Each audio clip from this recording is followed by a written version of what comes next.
السلام عليكم ورحمة الله وبركاته. طبعا اليوم من حلقة جديدة من برنامج دكتور فيرو. كنا تكلمنا في الحلقات اللي فاتت على الحارة، وكلمنا على إن تكون الحارة معها خضة أو الحارة بروحها، وتكلمنا على التهاب السحائي. اليوم حنخش في موضوع تاني لا يقل أهمية عن المواضيع اللي طرحناها في الحلقات اللي فاتت، وهو السعال. حنكملوا السلسلة متاع الحارة. تكلمنا الحارة مع الخضة أو الحارة سببها التهاب سحائي. حنتكلم اليوم لما تكون الحارة مصاحبة بالسعال، وهذا موضوع مهم جدا، لأن في أمراض كثيرة تحت مسببات السعال، وفي مفهوم خاطئ على السعال وطريقة التعامل معه وطريقة العلاج معه، وبنفس الطريقة بنفس المشاكل اللي كنا نعاني منها ومفاهيم الخطأ اللي كانت موجودة في قصة الحارة ومسببات الحارة وكيفية التعامل مع الحارة. لما نتكلم على السعال، هو الكف باللاتيني، الكف اللي هو السعال. وشنو هو عبارة عن شنو السعال؟ هو شنو أهميته السعال؟ على فكرة السعال أو الكحة بالعامية هو واحد أيضا من خطوط دفاع اللي دافع عليها الجسم. بمعنى زي ما اتفقنا في الحلقات اللي فاتت وورينا أهمية الحارة، وإن هي كيف تلعب دور كبير في خط الدفاع والدفاع عن الجسم ومحاربة الميكروبات. حنشوفوا توا أهمية السعال، شنو أهميته، شنو مسبباته، كيف نتعاملوا معاه، شنو الحاجات اللي ممكن تجي مع السعال، أمتى نعرف أن هذا السعال خطير فأني لازم نرفعه للدكتور. في نقاط معينة حنناقشوها، حنقول لك لو لاحظت في السعال هو الحاجات هي لازم ترفع طفلك مباشرة للطبيب. في حتى لما تكون السعال مصاحب مثلا بالترجيع، مصاحب بالحارة، مصاحب بالسترايدر اللي هو نوع من انواع الكحة، وحنوصفها معاكم. حنتكلم على انواع السعال: الجاف اللي هو دراي كف، الويت اللي هو الكحة المليانة او الناس تقول عليها اللي فيها بلغم. حنتكلم على امتى نعتبر ان السعال هذا خطير او اني لازم نرفعه للطبيب. نبدو الحلقه ونشرح قصه السعال. السعال هو عباره عن زي ما قلنا باللغه اللاتينيه كف ريفلكس، بمعنى ان الجسم يحاول يكح ويكح بقوه كبيره. تقريبا الكحه تقاس بالكيلومترات، حتلقاها تقريبا توصل حتى 40 و50 وممكن حتى 100 كيلومتر في الساعه في الكحه ديك اللي تشوفيها. سرعه او قوه الكحه او السعال اللي موجود، فهو ربي خلقها خط دفاع. كيف معناها خط دفاع؟ لما انت تكح او يبدا عندك الكف ريفلكس، او هو زي ما قلنا ان هو تبدا انت تطلع الميكروبات من داخل، انت تطرد الميكروبات من داخل. زي ما قلنا، مش قلنا ان الحاره تمنع التكاثر نتاع الميكروبات وتمنع يزيد اعدادها وتقوي الجهاز المناعي؟ السعال حتى يلعب دور ثاني. هو لما انت يخش البكتيريا او الفيروس ريسبيراتوري تراكت او الجهاز التنفسي متاعك، فالسعال اللي يحاول يطرد البكتيريا او الفيروس الموجود بالقوه الهائله اللي تفرزها الكحه والسعال باش يطلع كل الفيروسات والبكتيريا والاوساخ الموجوده في الجهاز التنفسي. يبدا الكحه زي ما الحاره هي ما هيش مرض. ذكروا لما قلنا على الفيفر، الحاره هي السيمتوم and not a disease، بمعنى هو عارض وليس مرض. نفس القصة هنقولوا عليها على السعال، هي عارض السيمتوم or a sign و not disease is not a disease، بمعنى السعال أو الكحة مش مرض، بالعكس هو الجسم يحاول يدافع عليه نفسه. يبدأ أنت تعاملك مع الكحة أو السعال، أنت تعاملك مش إنك توقف الكحة أو السعال، لا، إنك تعاملك المفروض تعرف شنو هو المسبب للكحة والسعال. زي ما تكلمنا عليه الحارة، قلنا احنا ما نعالجوش ترمومتر، ما نعالجوش حارة، احنا المفروض نعالجه أسباب الحارة، شنو هو المسبب للحارة. بنفس القصة انت لما تتكلموا على السعال، احنا المفروض نعالجوش السعال، مش نعطوا حاجات توقف الكحه. وطبعا حنوريكم المضار الكبيره اللي تديروا فيها وانتم من غير قصد. احنا المفروض نعالجوا اسباب الكحه او اسباب السعال، نعرفوا علاش الطفل يكح وعلاش عنده السعال او الكحه. طيب، يبدا اول حاجه لازم تتفقوا فيها، اول رساله لازم توصل، ان السعال هو عباره عن عارض، ماهوش مرض. السعال في حد ذاته او الكف في حد ذاته هو عبارة عن عارض أو سيمتوم أو ساين زي ما تبي تسميها، بس ماهوش مرض. يعني أنا لما يجيني الطفل للعياده ويقول لي الاب راهو طفلي كح وانا نبي نوقف الكحه، لا، انا مش هذه مهمتي. أنا كطبيب أو دكتور وأنا خاطب بالذات الأطباء اللي كيف بادين في طب الأطفال، إن شاء الله ربي يوفقهم يا رب العالمين، والأهل اللي يمشوا للصيدليات وياخذوا أدوية الكحة هذه، حنتكلموا مدى الخطورة اللي أنت حتديرها لما تعطي أدوية توقف الكحة. يبدأ أنا مهمتي كطبيب لما يجيني طفل عنده سعال إني نعرف السبب، مش إني نوقف السعال. يبدأ هنا الاستراتيجية أو طريقة تفكير التعامل مع المريض مهمة جدا. يبدأ أنا مش وظيفتي نعالج الأعراض هذه ربي خلقها داخل الجسم باش تساعد الجسم، باش تكون خط دفاع للجسم، باش تمنع البكتيريا والفيروسز انها تعيش فترات اطول داخل جسم الانسان ويطردها السعال للخارج. فأنا وظيفتي كطبيب اني نعرف مسبب السعال او الكحه، مش نعالج السعال او الكحه. انا قاعد نكرر هذا الموضوع لان اهميته حتشوفوا احنا خلال الحلقه قديش مهم الموضوع. هو يبدا للمره الثانيه ركزوا على سبب السعال، السبب the cause of cough، سبب السعال، مش نعالجه السعال نفسه، لان زي ما اتفقنا السعال ماهوش مرض، أنا نتعامل مع المسبب للسعال. طيب نجو خطوة خطوة.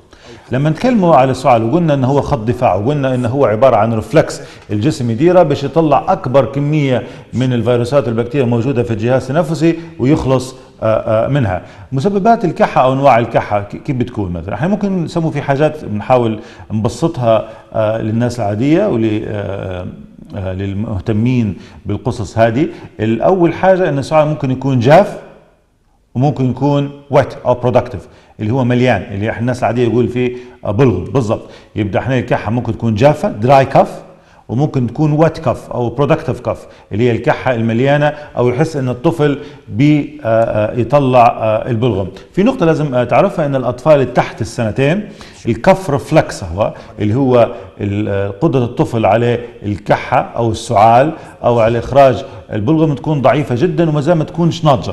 بمعنى الطفل اللي أقل من سنتين ما عندهاش ماتشور كف رفلكس وما عندهاش القدرة إنه يكح الكحة زي ما احنا نكحوها الكبار، فما عندهاش قدرة إنه يطلع الفيروسات والبكتيريا زي الاطفال اللي بعد 5 سنين واكبر.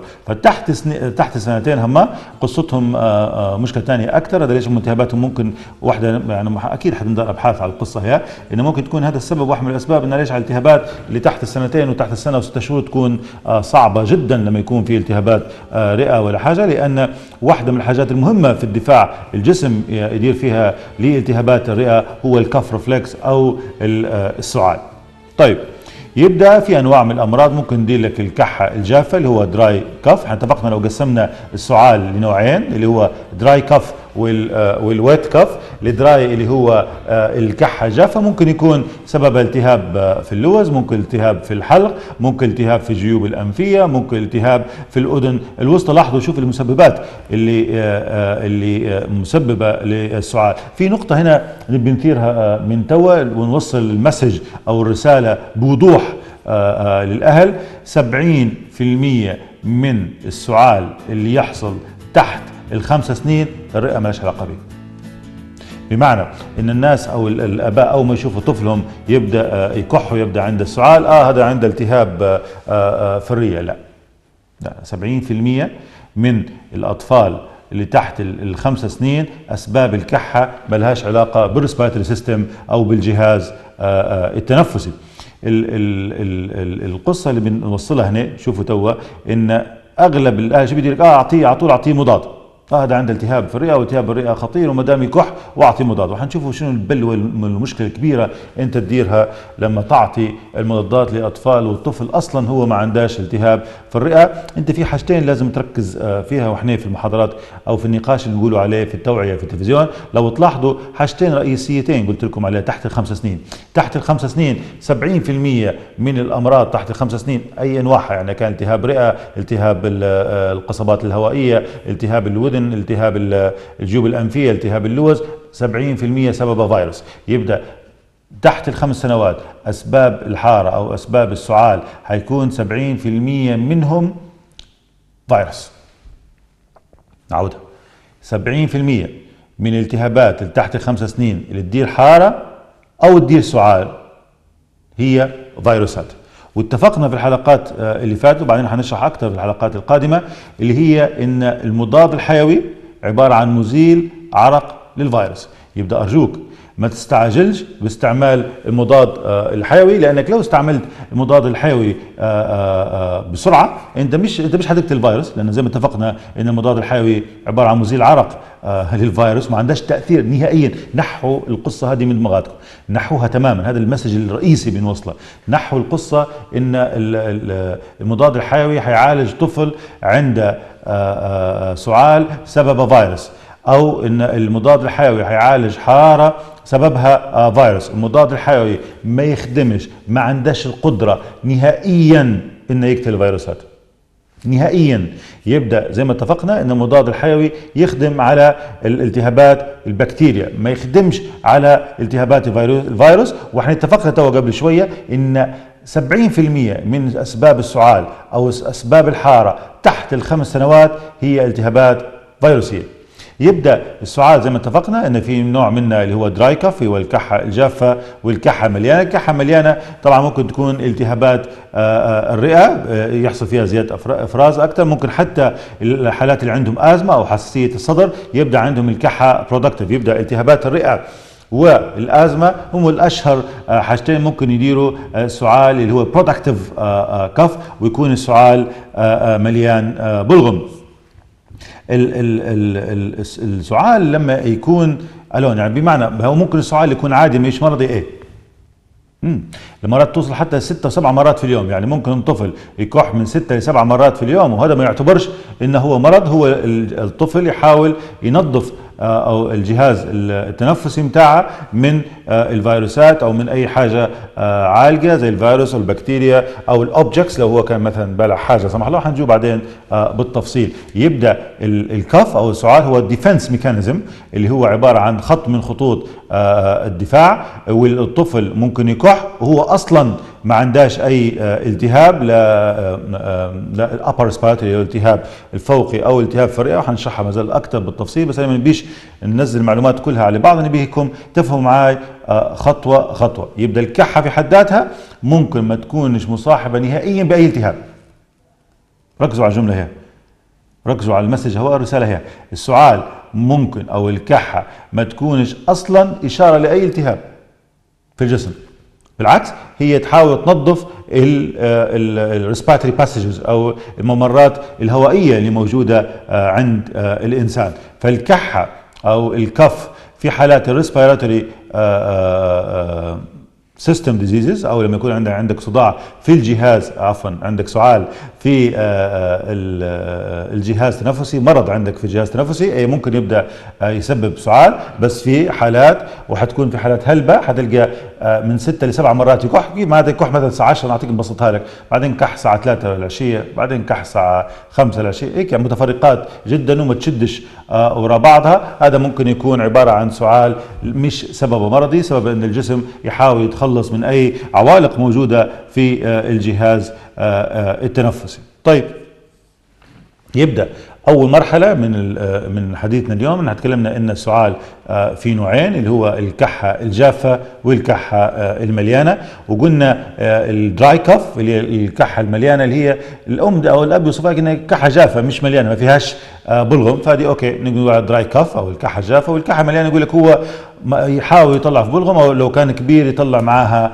بلغم، وهذه برودكتيف كف. وقلنا برودكتيف كف او الكحه المليانه هي واحده من اسباب التهابات الرئه او اسمها الازمه زي حالات الحساسيه الصدر. طيب، في نقطة لازم نشرحها في الجهاز التنفسي نفسه. طبعا في القصبة الهوائية، بعدين اللاينكس، وتجي بعدين عندك التراكيا برونكيولز والبرونكيولايتس برونكيولز. اما القصبات الهوائية تكون صغيرة الحجم وضيقة جدا، وبعدين توصل لمرحلة اسمها الالفولاي، هو زي الكيس الهوائي اللي موجود.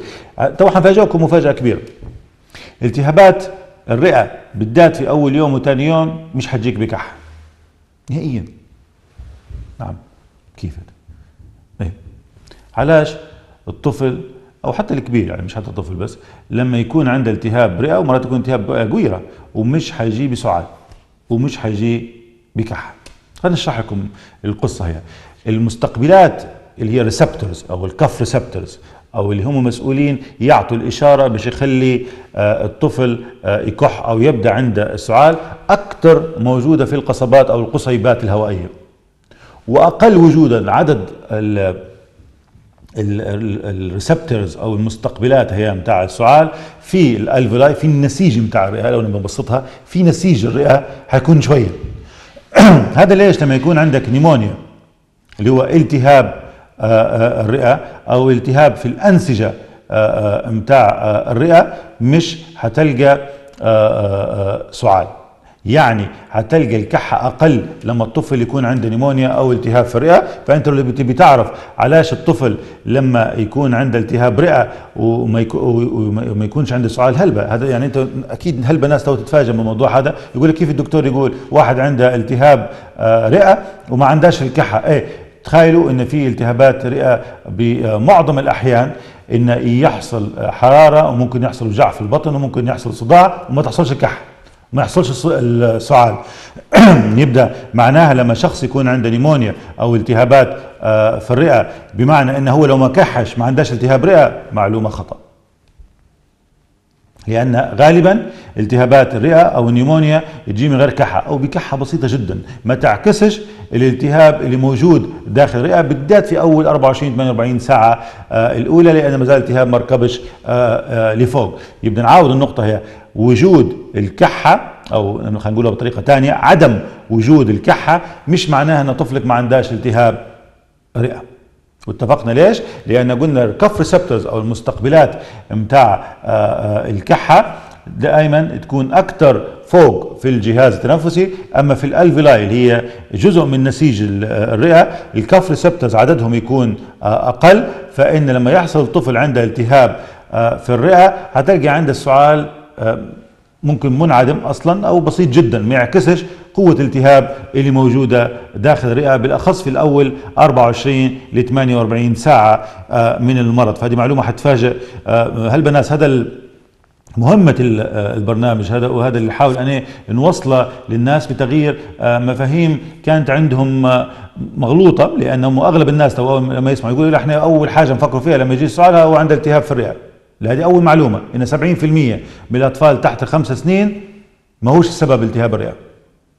باشين ممكن يكون السبب لو الطفل عنده تحت 5 سنين، ممكن يكون التهاب لوز، اللوز يدير كحة، التهاب في الحلق، التهاب في الأذن الوسطى، التهاب الأذن الوسطى يدير كحة، التهابات الجيوب الأنفية تدير كحة، اللحمية تدير كحة.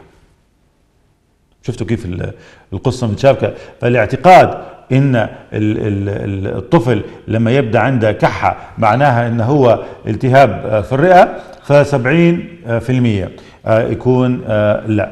الو، السلام عليكم. السلام ورحمة الله. اهلا وسهلا، تفضل استاذي.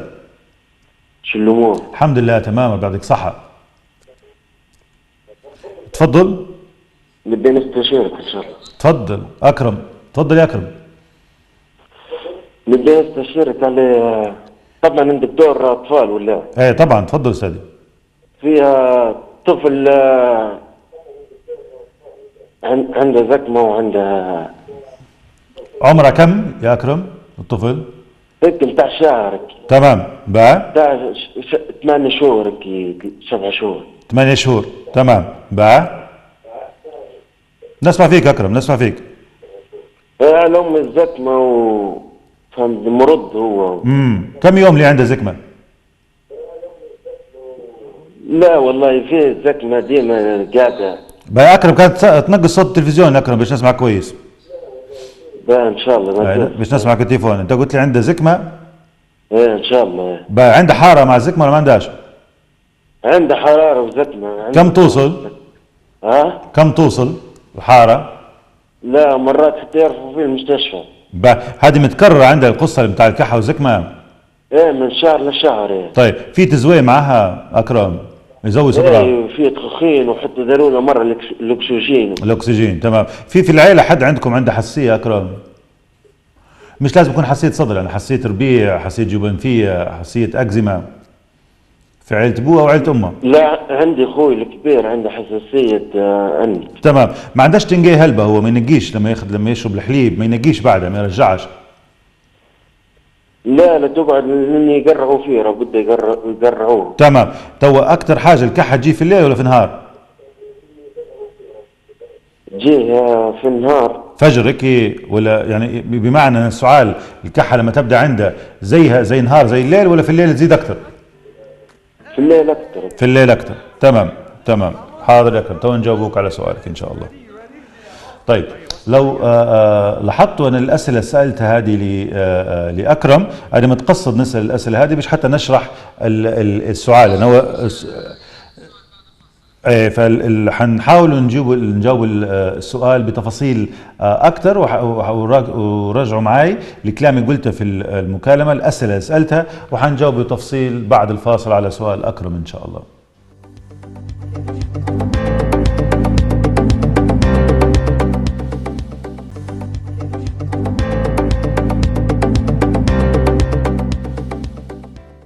السلام عليكم ورحمة الله وبركاته. طبعا قبل الفاصل كان الأستاذ أكرم كلمنا وقال لنا على حالة لولده عمره 8 شهور، إنه هو يتكرر كل شهر يمشي تقريبا للطبيب، وإنه هو يكون عنده زي الزكمة تبدأ عنده ويبدأ عنده السعال، ومرات حتى استعملوا للأكسجين. لو لاحظتوا إن طريقة الأسئلة اللي كنت نسأل فيه، هل هو معها تزويه، هل معها حارة، هل الطفل اللي بعد ما يكح يرجع، هذه كلها اسئله مهمه. علاش الاسئله هذه مهمه؟ باش نقدر نضبط التشخيص وسبب القصه الاساسيه. طبعا يا اكرم هنا لازم نتاكد من حاجات معينه. اول حاجه مرات يكون عنده اتساع في المريء، في الاطفال اللي تحت ال 8 شهور هم بالذات يكون عندهم اتساع في المريء، وفي نوعين من اتساع المريء، في من المرئي اللي هو انت تشوف فيه في الترجيع فالطفل يرجع، وفي غير المرئي يبدا هو كأنه زي اللي عنده قداد يركب فوق وينزل، وهما الاثنين يديروا تزويه في الصدر وكحه، وحنديروا حلقات عليها خاصه. فممكن ولد يكون عنده اتساع في المريء، ممكن يكون عنده حاجه اسمها ترانزيت ويزرز او الحساسيه المؤقته الاولانيه بنسهلها، تبدا بزكمه، والزكمة هي تنزل عليه القصبات الهوائية. في العمر زي هذا القصبات الهوائية تكون ضيقة هلبة، فسهل انك يصير لها نوع من الضيق والتزويه، ونعالجوا بها ببخاخات معينة. فهذه اغلب الحاجات اللي ممكن تكون مسببة للكحة اللي عند ولدك المتكررة. طبعا لازم تعرضها على طبيب باش يدير صور وتحاليل معينة باش يتأكد من تشخيص وعافاك وعافاه الله يا رب العالمين. نرجعوا لموضوعنا. احنا اتفقنا قبل الفاصل على ان الكحة في منها دراي كف الجافة، وفي منها المليانة. نخش توا بتفصيل اكثر على السعال. توا المسج اللي لازم نعاوده نوصله باش يكون واضح للجميع، ان السعال ماهوش مرض، ان السعال هو عباره عن عارض او سيمتوم،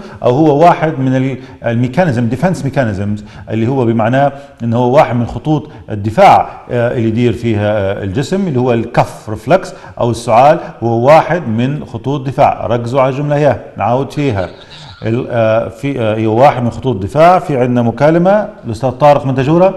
السلام عليكم، مساء الخير دكتور. مساء النور، كيف الحال؟ الله يسلمك. طيب الحمد لله، تقبل الله منا ومنكم. أنا والد محمد طارق. اهلا وسهلا. كيف الحال؟ شو اخبارك؟ كيف صحتك؟ بارك الله فيك. تمام الحمد لله. شو اخبارك انت؟ طمنا عليك. امورك تمام ان شاء في الله. نعمة. الحمد لله 100 100. يعني والله اذا حبيت نشارك، بنشكرك الصراحه يا دكتور على مجهوداتك معنا. بارك الله فيك. بارك الله فيك يا طارق، هذا واجبي. ونبيك بارك الله فيك، ونبيك تقدم حلقه على الامراض النادره زي اللي يعانى منها محمد، بعون الله. بعد فضل الله يعني شفي منها الحمد لله. بعون الله يا طارق، بعون الله. بعد رمضان بعون الله البرنامج حنتعرضوا للحالات النادره وزي حاله محمد شفاه الله عز وجل يا رب العالمين. ان شاء الله يا رب. بارك الله فيك. يسلمنا عليه ربي يحفظه لك. يسلمك ان شاء الله. الله يسلمك. طيب طبعا هذا الاستاذ طارق كان ابن محمد، واحده من حالات النادره اللي كان بشفائها باذن الله عز وجل. وحنطرقوا طبعا بعد رمضان لحالات، هل حنوريها لكم حتى بالفيديو بالكاميرا متصوره كيف حالات نادره ومسبباتها، يعني حنوريكم من الحالات الخطيره جدا كانت، حتى في حاله اسمها مالك مصطفى شفاه الله عز وجل، حتى هو كانت من حالات الازمه وكيف اهمال الازمه ممكن تسبب للموت. وحنطرقوا هذا كله بعون الله في برنامج دكتور فيرو بعد رمضان ان شاء الله بعون الله. طيب نرجع لموضوعنا. القصة اللي تكلمنا فيها على السعال وعلى الكحة وعلى الكف رفلكس، تو خلينا نفصله شوي. قبل المكالمة باش المسج نوصلها مرة تانية، احنا اتفقنا ان السعال عبارة عن خط دفاع، السعال عبارة عن خط دفاع، ديفنس ميكانيزم، نكرر فيها باش نحاول نغير مفهوم اللي عندكم. الكحة مش مرض، الكحة مش مرض، مش مرض، هي عبارة عن عارض. طيب انت ليش بتقول لي كلام هو؟ ايوه نجو تو على النقطة اللي بنخش فيها قبل ما نخش التفاصيل الثانية. استعمال أدوية توقف السعال أو الأدوية توقف الكحة، أنا نشوف فيها أنها هي جريمة بصراحة، وهي خطأ كبير يديروا فيه الناس. يمشوا للصيدليات يقول له أعطيني دواء كحة، ياخذ دواء الكحة وهو مش عارف المشاكل اللي ممكن يديرها لطفله. هو مسكين ماشي انه يعتبر انه هو لما يعطيه دواء الكحة هو حيخفف على ولده وحيخفف المرض على ولده، وهذه مشكلة كبيرة لازم نوضحها. ركزوا معي تو. ربي لما دار السعال او الكف رفلكس او الميكانيزم هذا اللي هي الطريقة ان الطفل او الانسان يكح باش يطلع اكبر جراثيم ممكنة. طيب شخص افترضنا هنعطي مثال، طفل عنده التهاب في الرئة. التهاب الرئة اللي صاير هو فاليوم عندنا مكالمة ثانية من قربولي، تفضل. شو اسمها؟ ام ليت، تفضلي يا ام ليت. السلام عليكم. وعليكم السلام، كيف حالك دكتور؟ الحمد لله تمام، ربي يحفظك، ان شاء الله تكونوا بخير وعافيه يا رب العالمين. ان شاء الله اجمعين. يا دكتور لو سمحت، انا عندي طفلي عمره 2 سنين. تمام. في مره جاتها حراره. والحراره هذه صارت له خضه، يعني خضه حراريه. تمام. خضه. تمام. الخضه من ربع ساعه لثلث ساعه. تمام. مشينا به المستشفى وكلها، فقعدت ساعتين في غضون ساعتين ما يشوفش يعني. بعدين الحمد لله بشوي بشوي بدت ترجع. تمام تمام. كم مره صارت لك قبل هيك يا ام ليت؟ لا ما صارتلاش قبل، اول مره. بقى معلش نسالك شويه اسئله. في عائلتكم او عائله زوجك في حد كان عنده خضه حراريه وهو صغير وهو طفل؟ والله ممكن عائلة زوجي ممكن. بالضبط تمام. هذه في حاجة ثانية دكتور بنسألك عليها بس. تفضلي. تو كل مرة حتى الفترة هذه يعني الأسبوع هذا مريض. ايه. بديت نخاف منها الحرارة، تو أبسط التهاب حلق شنو طول الحرارة ل 38. حلو سؤالك. 39. حلو سؤالك، مهم جدا سؤالك. شوفي مش عارف إذا كانت تبعت الحلقة اللي قبل اللي فاتت، هي كانت على الخضة الحرارية، هي موجودة تو حتى في اليوتيوب تقدري تتابعيها مرة ثانية. باهي وتو نشرح لك شو بدي. شوفي يا ام ليث، القصة الفوبيا هي متاع ان طفلي لما يبدا عنده حاره حيخض. تسمعي فيه يا ام ليث ولا؟ نسمع فيه. هذه لازم تنحيها تماما. بمعنى خلينا نعطيك مثال، لو انت طفلك حطيتيه في فازو مضاد حيوي وحطيتيه في فازو بنادول، لما حتجي الخضه حتجي. انت فهمتيني؟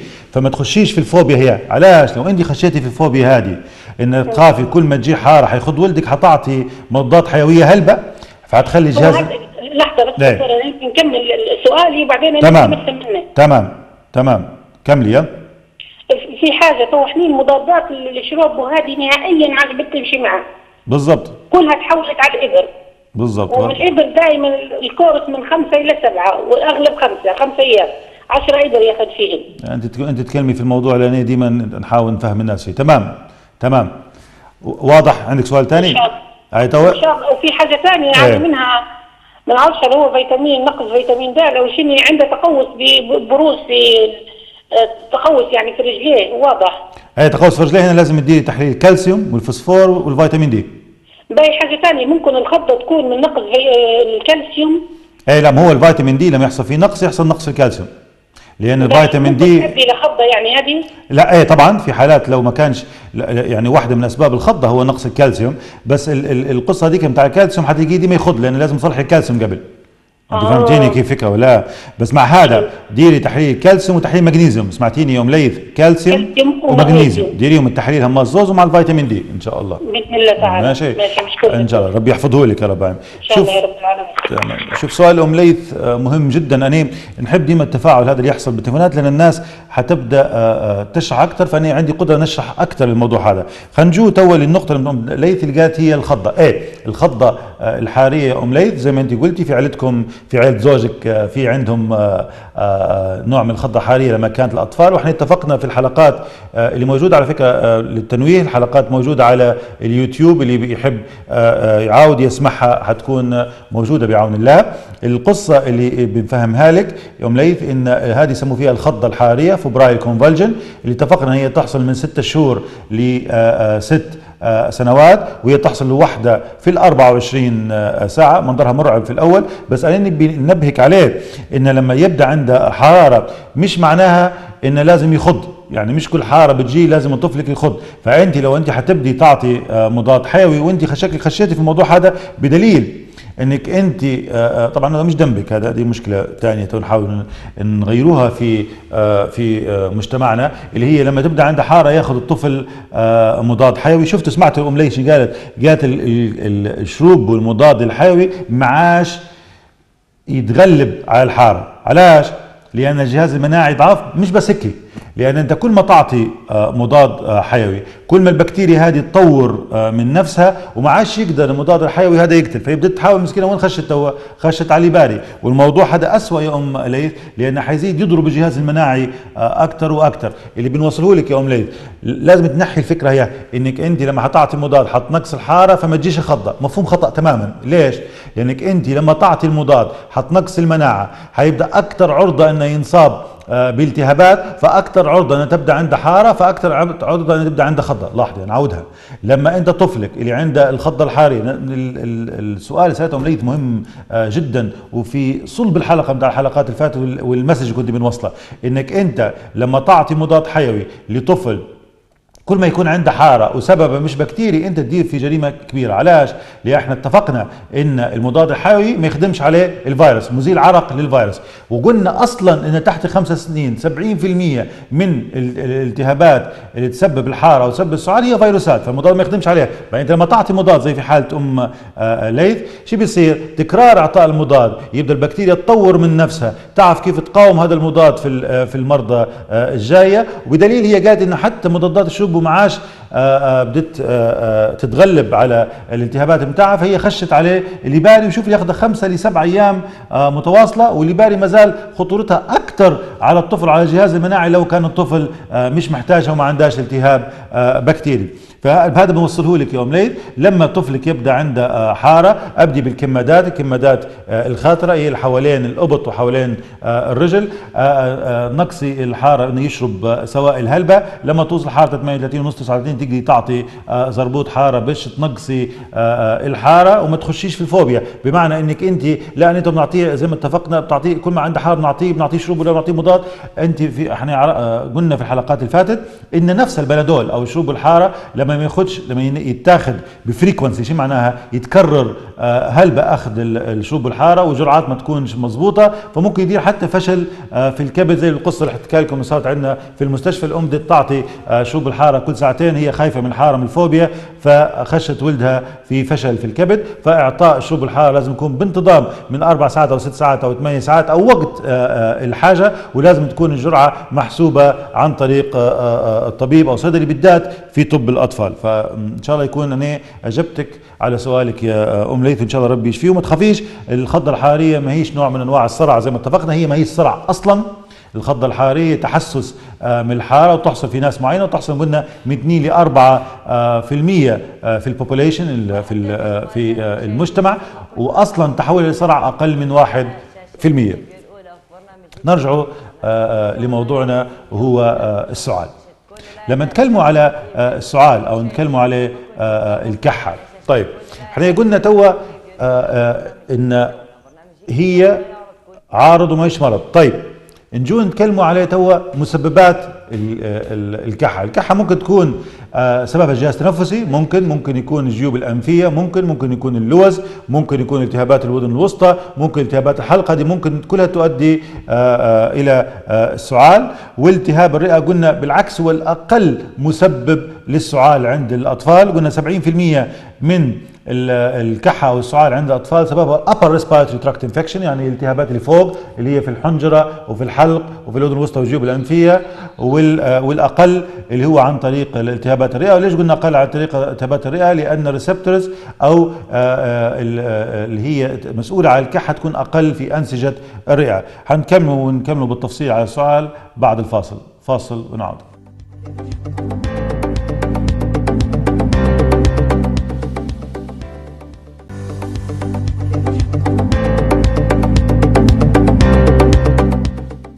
السلام عليكم ورحمة الله وبركاته. طبعا قبل الفاصل كنا نتكلم على السعال وحنكملوا التحدث عن سعال. توا السعال ممكن يجي بشيله مصاحب معاه، ممكن بيجي بحارة مصاحبة معاه، ممكن يجي بتزوير، ممكن يجي بدهشة اللي هو يزيد معدل التنفس، ممكن يجيك السعال وطفل يقول لك انا بطني توجع فيه، طبعا هذا في الاكبر اللي هم 6 و7 و8 سنين.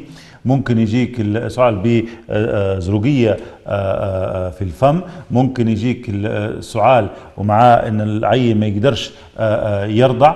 ففي عوامل هلبة ممكن تتشارك مع السعال. طبعا الكفوت فيفر السعال مصاحب بالحرارة، طبعا حيكون هو عبارة عن التهابات يعني infectious agents، يعني ممكن يكون التهاب فيروسي او التهاب بكتيري مسبب للكحة. طيب امتى أنا نقول لطفلي ان أنا لازم نرفع طفلي للدكتور؟ يعني طفل عنده، وهذا مهم تو الكلام، طفل عنده سعال امتى نقول أنا بنرفعه للطبيب او الدكتور بتشوفه؟ لما يكون طفلك اقل من 4 شهور.